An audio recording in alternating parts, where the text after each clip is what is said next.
Well, hello, I'm David Freeman with Is That Really in the Bible? Did you know that only about 20% of the world's population even identify themselves as Christian?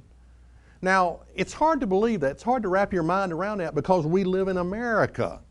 And in America, there are 450,000 churches that dot the landscape. In America, there are over 600,000 preachers. Way too many, I admit, but that's it.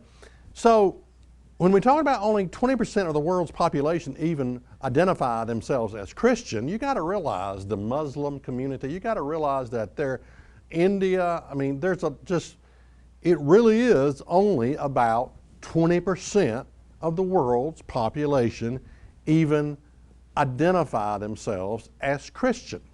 Now, according to the fundamental concept of mainstream churchianity, would say, well, you're either saved or lost, and if you're lost, you're going to burn in hell for all eternity. If you're saved, if you confess Jesus as your Lord and Savior, well, then you're heaven bound according to the tradition. So basically what this means, you're either saved or lost. What this tells us is this, that 80% of the world's population is lost. And I guess they're going to burn in hell for all eternity for being lost, and in many cases, having never even had a chance for salvation.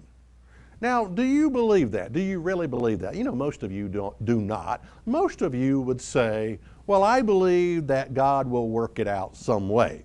And you'd be right. God will work it out some way.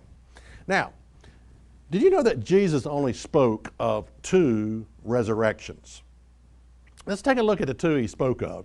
In John 5 and verse 28, he says, "Marvel not at this, for the hour is coming, in the which all that are in the grave shall hear his voice." Now Jesus is saying the hour out into the future is coming when all that are in the grave are going to hear his voice.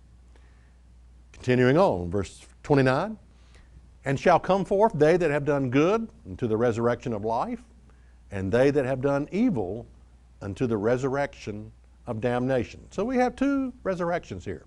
One resurrection is the resurrection of life.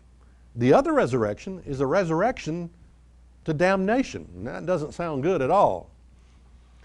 Now, what's interesting about Jesus' statement here is this.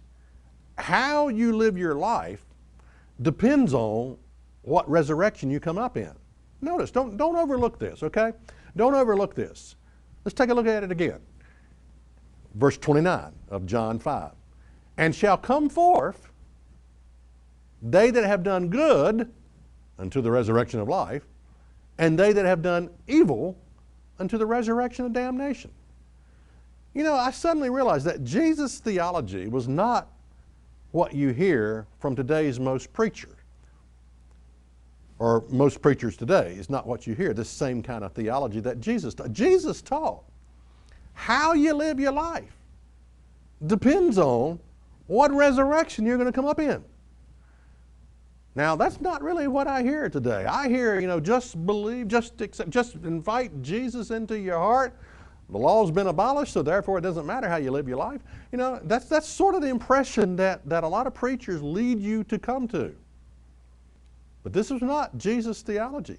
Jesus made it clear how you live your life depends on what resurrection you're going to come up in.